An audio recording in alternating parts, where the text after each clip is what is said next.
अब करिए। Hello student, आज हम लोग क्लास 12 का मैथ का चैप्टर नंबर 2 पढ़ेंगे। चैप्टर 2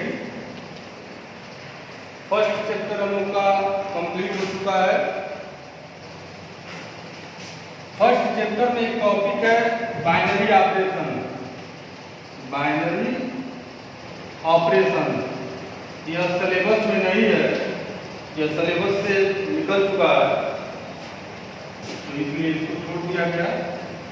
आज हम लोग चैप्टर 2 आपका है इनवर्स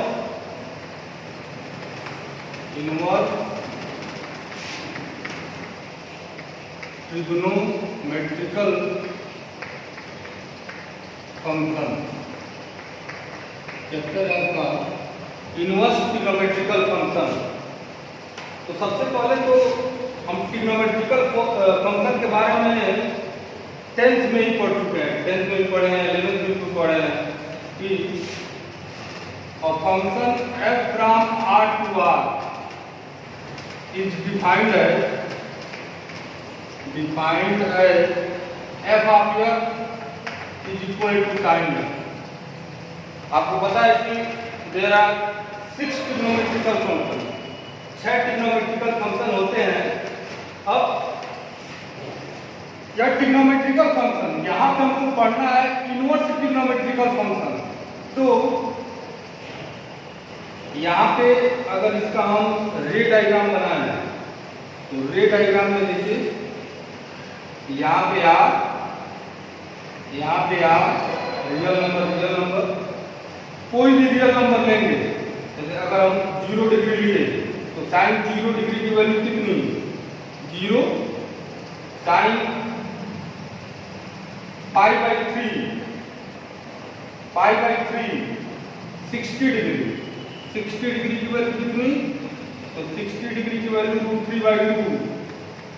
ऐसे ही माइनस पाई बाई 3 लेंगे तो इसकी वैल्यू आ जाएगी कितनी, -√3/2। अगर आप पाई बाई 2 लेते हैं, पाई बाई 2 तो पाई बाई 2 की वैल्यू कितनी 1, माइनस पाई बाई 2 की वैल्यू कितनी आएगी -1। अब आप इससे आगे बढ़िए, नीचे आप पाई लीजिए, आप 2 पाई लीजिए, जो वैल्यू है वो 1 और -1 के बीच में ही आएगा। क्यों? क्योंकि range of sine x is equal to close interval -1 to +1।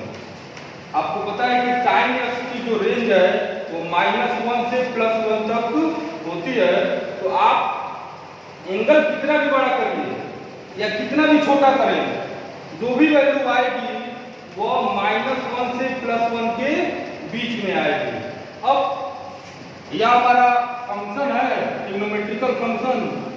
अब आप पिछले चैप्टर में पढ़ चुके हैं कि अगर कोई फंक्शन है तो उस फंक्शन का इनवर्स एग्जिस्ट करेगा। लेकिन क्या आप यह जानते हैं कि सारे फंक्शन का इनवर्स एग्जिस्ट नहीं करता है? यह तो आप जानते हैं कि सारे फंक्शन का इनवर्स एग्जिस्ट नहीं करता है। किस फंक्शन का इनवर्स एग्जिस्ट करता है ये आप पढ़ चुके हैं। किस फंक्शन का इनवर्स एग्जिस्ट करता है? तो वो फंक्शन अगर बाइजेक्टिव है, अगर कोई फंक्शन बाइजेक्टिव फंक्शन है तो उसी फंक्शन का इनवर्स एग्जिस्ट करता है। अब चेक करेंगे कि क्या f(x) = sin x बाइजेक्टिव है।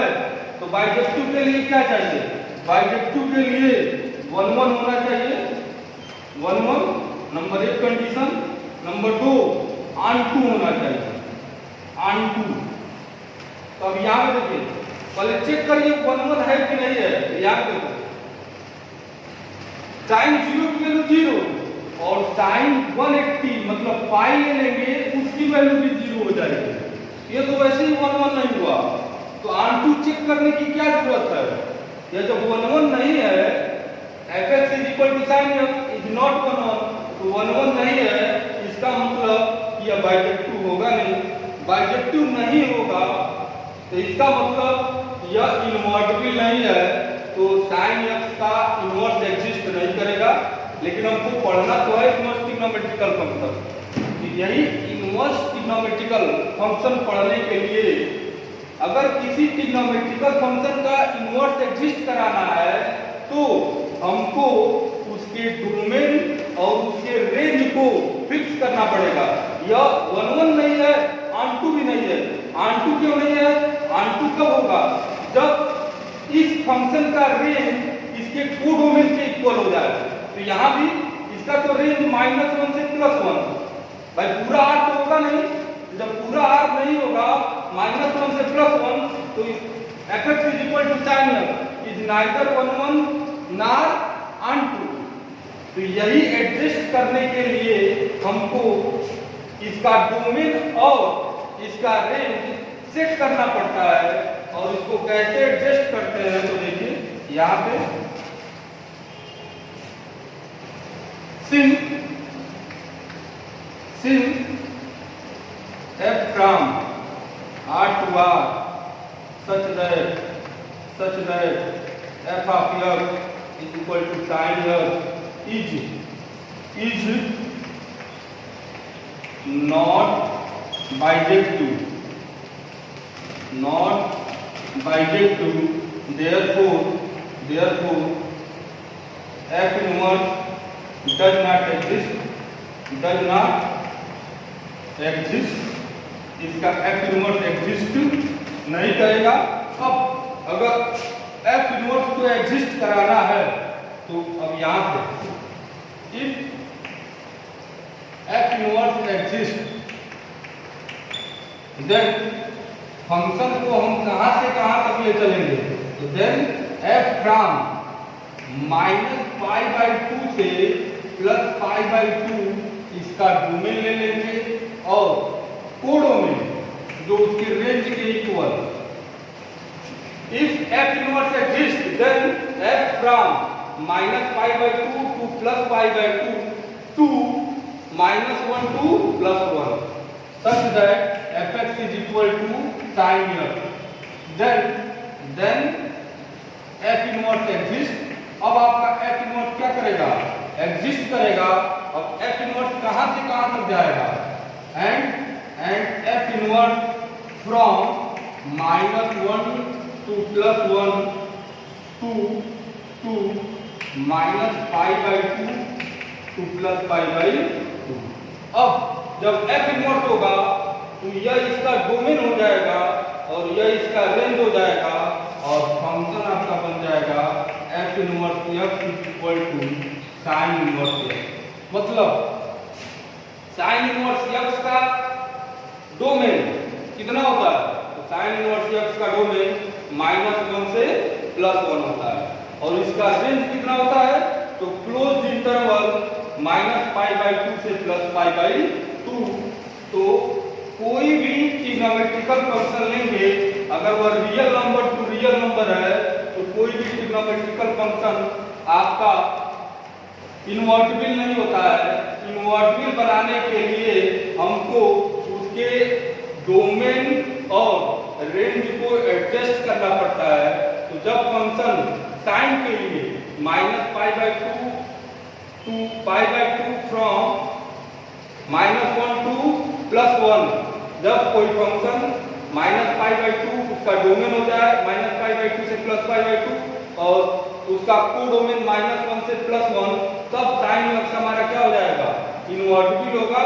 क्योंकि इस कंडीशन में यह 1 1 भी हो जाएगा और ऑन2 भी हो जाएगा और जो इनवर्स फंक्शन होगा उसका डोमेन होगा साइन के लिए -1 से +1 और कोडोमेन और इसी को रेंज भी कहेंगे -π/2 से +π/2 क्लोज्ड इंटरवल में। तो यह तो आपने देखा कि कब कोई ट्रिग्नोमेट्रिकल फंक्शन इनवर्टिबल हो रहा है। अब यहाँ पे हमको जितने भी ट्रिग्नोमेट्रिकल फंक्शन हैं सारे ट्रिग्नोमेट्रिकल फंक्शन की रेंज और उसकी डोमेन याद रखनी है। तो हम एक चार्ट में उसको लिख दे रहे हैं जो आपको याद रखना है।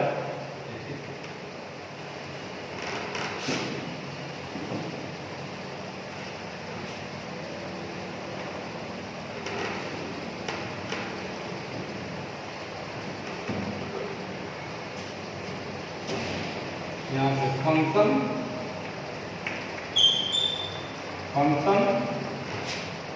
डोमेन और रेंज। तो साइन इनवर्स एक्स है, डोमेन इसका कितना होगा, इसका डोमेन हो जाएगा -1 से +1 क्लोज इंटरवल, माइनस रेंज होगा -π/2 से +π/2। फिर cos इनवर्स x डोमेन हो जाएगा आपका -1 से +1 और इसका रेंज हो जाएगा क्लोज इंटरवल 0 to π। फिर और tan inverse x open interval -∞ to +∞, open interval है। You know about open interval and closed interval. Closed interval means यहाँ से शुरू करेंगे और यहाँ तक जाएंगे, और ओपन का मतलब कि हमको बीच वाला ही नंबर लेना है, इसको और इसको छोड़ देना है। यहाँ भी ओपन इंटरवल होता है -π/2 से +π/2। ओपन इंटरवल को आने का मतलब कि वैल्यू इसी के बीच में होनी चाहिए। फिर फोर्थ cot इनवर्स x, तो cot इनवर्स x का डोमेन -π/2 से +π/2। रेंज कितना होता है इसका रेंज होता है open interval 0 to π, open interval 0 to π। Fifth अब आपका सेक इनवर्स x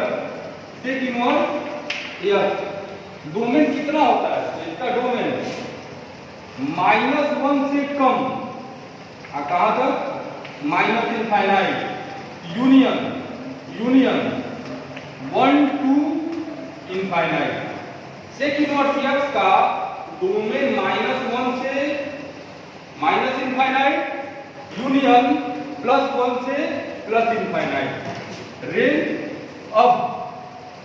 रेंज देखिए, रेंज सेक की वैल्यू कहां पे अनडिफाइंड होती है, तो सेक की वैल्यू कहां पे अनडिफाइंड होती है बताइए, सेक की वैल्यू कहां पे अनडिफाइंड होती है। तो आपको पता है कि सेक 90 डिग्री की वैल्यू कितनी, इनफाइनाइट, अनडिफाइंड मतलब π/2। तो इसका जब डोमेन रेंज निकालेंगे सेक इनवर्स x का, यह क्लोज इंटरवल में जाएगा, कहां से कहां तक जाएगा, 0 से π तक रहेगा, 0 से π तक। तो देखिए 0 से π के बीच में π/2 आपका रहेगा, लेकिन आपको पता है कि π/2 के अनडिफाइंड वैल्यू है सेक की, तो यह भी अनडिफाइंड होगा। तो इसका मतलब कि यहां से π/2 को क्या करेंगे, माइनस कर देंगे। अब इसी तरह कोसेक इनवर्स x, तो देखिए cosec inverse x, cosec inverse x domain same sec inverse -1 से -∞, तो जहां भी इनफाइनाइट रहेगा वहां ओपन इंटरवल रहेगा, यूनियन 1 से +∞। अब रेंज, तो कोसेक की वैल्यू कहां पे अनडिफाइंड होती है, तो कोसेक 0 डिग्री की वैल्यू अनडिफाइंड होती है। यहां देखिए हमारा होगा यह क्लोज इंटरवल -π/2 to +π/2, लेकिन अब इसमें कौन सी वैल्यू, यहाँ 0 आ रहा है 0 डिग्री, तो 0 डिग्री पे यह अनडिफाइंड है। इसका मतलब यहां से आप 0 डिग्री को क्या करेंगे, माइनस कर देंगे। अब आपको जितने भी trigonometrical function, inverse trigonometrical function दिए हुए हैं, सारे का डोमेन और रेंज आपको याद रखना है, और इसी का यूज करके हमको प्रिंसिपल वैल्यू फाइंड करनी रहती है। प्रिंसिपल वैल्यू होती क्या है, तो यहाँ पे प्रिंसिपल वैल्यू कहेंगे कि all the values of the angle of inverse trigonometrical function that lie in the range of given trigonometrical function. किसी भी ट्रिग्नोमेट्रिकल फंक्शन की प्रिंसिपल वैल्यू क्या होगी? वह वैल्यू जो उसके रेंज में लाई करे वही वैल्यू उस इनवर्स ट्रिग्नोमेट्रिकल फंक्शन की प्रिंसिपल वैल्यू है। अब कैसे फाइंड आउट करते हैं तो देखिए,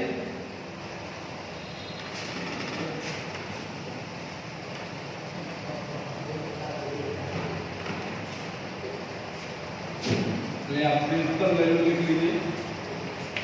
प्रिंसिपल वैल्यू, प्रिंसिपल वैल्यू और values of inverse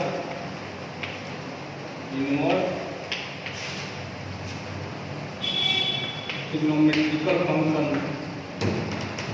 all values of inverse trigonometrical function that lie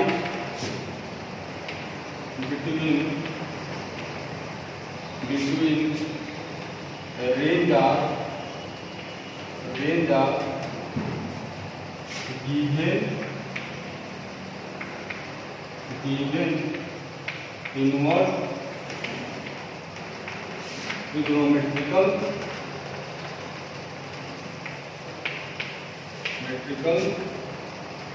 function.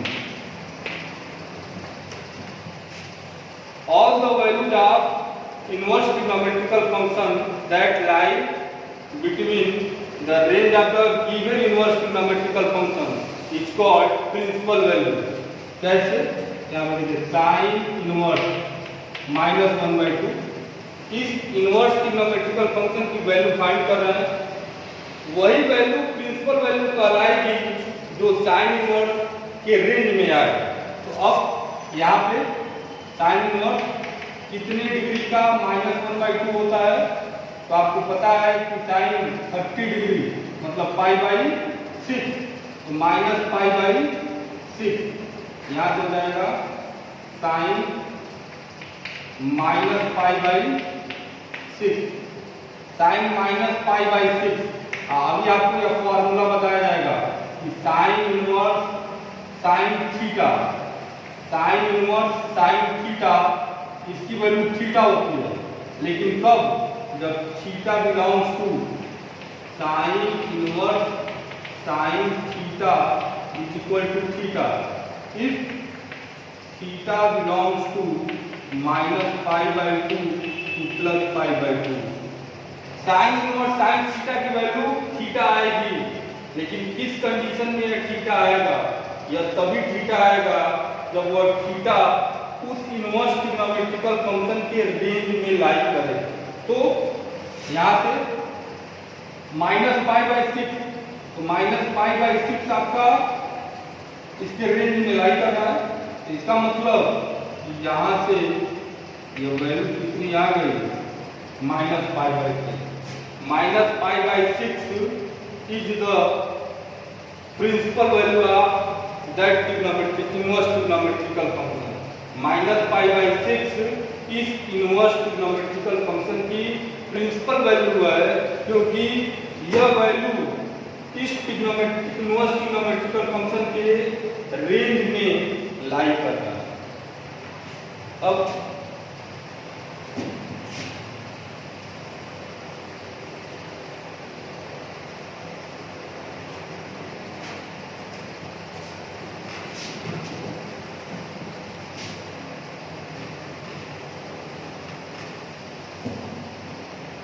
देखिए पहला फॉर्मूला जो बताए हैं, जिससे आपको sine inverse sine theta equal to theta, if theta belongs to -π/2 to +π/2 close interval. Second, cos inverse cos theta is equal to theta, if theta belongs to closed interval 0 to pi, फिर tan inverse tan theta is equal to theta if theta belongs to open interval -π/2 to +π/2। देखिए ये theta तभी होगा जब वो जो angle है वह उस ट्रिग्नोमेट्रिकल फंक्शन के रेंज में लाई करे। कैसे प्रूव करेंगे इसको देखिए, तो प्रूव करना बहुत आसान है। एक बाकी तीन लिख दिए हैं, बाकी तीनों ऐसे ही होगा। इसका प्रूफ देखिए आप यहाँ पे sign inverse sine theta, suppose करिए कि यह अल्फा है। अब यहाँ से इसको ट्रांसपोज करें, sine theta is equal to sine alpha, sine theta is equal to sine alpha. अब यहाँ से दोनों तरफ साइन है तो थीटा इज इक्वल टू कितना हो जाएगा, अल्फा। अब इस अल्फा की जगह पे हम क्या लिख सकते हैं, थीटा लिख सकते हैं। तो वैल्यू आपको कहिए sine inverse sine theta is equal to theta. Similarly we can also put the remaining formula. ऐसे ही अब बाकी सारे फॉर्मूले को प्रूव कर सकते हैं। अब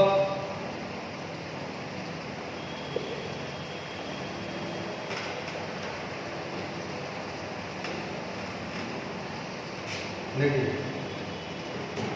एक टर्म है इनवर्स ट्रिग्नोमेट्रिकल फंक्शन। इसका मतलब क्या होता है इनवर्स ट्रिग्नोमेट्रिकल फंक्शन का, इनवर्स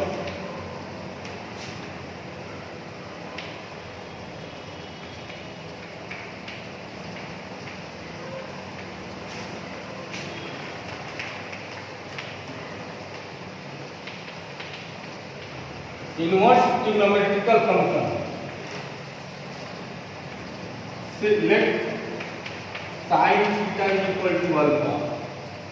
अब यहाँ साइन को ट्रांसपोज करिए तो theta is equal to sine inverse alpha. अब आप यहाँ देख रहे हैं इनवर्स फंक्शन किसके बराबर आ रहा है, एंगल के बराबर आ रहा है। Inverse trigonometrical function represent the value of the angle of that function. Inverse trigonometrical function क्या रिप्रेजेंट करता है, इनवर्स ट्रिग्नोमेट्रिकल फंक्शन उस ट्रिग्नोमेट्रिकल फंक्शन के एंगल के वैल्यू को रिप्रेजेंट करता है। इनवर्स ट्रिग्नोमेट्रिकल फंक्शन उस ट्रिग्नोमेट्रिकल फंक्शन के एंगल के वैल्यू को रिप्रेजेंट करता है, वही हमारा इनवर्स ट्रिग्नोमेट्रिकल फंक्शन है। अब जो हम पहला फॉर्मूला पढ़े हैं उस फॉर्मूले को कुछ क्वेश्चन सॉल्व कर लें। जैसे आपका है साइन इनवर्स साइन 7π/3। देखिए correct find the value of that inverse trigonometrical function. तो सबसे पहले फॉर्मूला तो तभी अप्लाई होगा, यह फॉर्मूला जो है sine inverse sine theta is equal to theta. यह थीटा कब होगा, जब वह थीटा बिलोंग करे -π/2 से +π/2। अब यहाँ पे यह π/2 से ज्यादा है, तो सबसे पहला काम कि इसको इस एंगल को साइन इनवर्स के रेंज में लेकर आए, और रेंज में लाने के लिए क्या करना पड़ेगा, तो यह जो हम 11th में पढ़ चुके हैं 10th में भी पढ़े हैं, इसको हम साइन 2π + π/3 ब्रेक कर दिए इस एंगल को 360 प्लस थीटा, 2π में 360 और प्लस थीटा आप 11 में पढ़ चुके हैं। तो sine 2π plus theta is equal to sine theta. Sine 2π plus theta is equal to sine theta. भूल गया तो फिर से एक बार याद दिला दे रहे हैं कि यह आपका 0 डिग्री होता है, यह आपका π/2, यह आपका पाई, यह आपका 3π/2, यहाँ पे आपका 2π। तो 2π कौन सी लाइन है, नॉट चेंज वाली, मतलब यहाँ जो ट्रिग्नोमेट्रिकल फंक्शन रहेगा वही आएगा। के फॉर्मूले में। अब हम फर्स्ट क्वाड्रेंट में जा रहे हैं, तो फर्स्ट क्वाड्रेंट में साइन की वैल्यू या सारे की वैल्यू पॉजिटिव होती है। यहाँ साइन है, साइन की वैल्यू पॉजिटिव, तो sine 2 pi plus theta sine theta के इक्वल होगा। तो यहाँ से आपका हो गया यह sine inverse sine pi by 3, sine pi. अब चेक करिए पाई बाई 3, तो since pi by 3 belongs to minus pi by 2 to plus pi by 2, it means that angle lies in the range of sin inverse, that angle lies in the range of the sin inverse. It means we have to use the formula sin inverse sin theta is equal to theta. Therefore, that equal to pi by 3. Okay. अब अगले video में discuss किया जाएगा।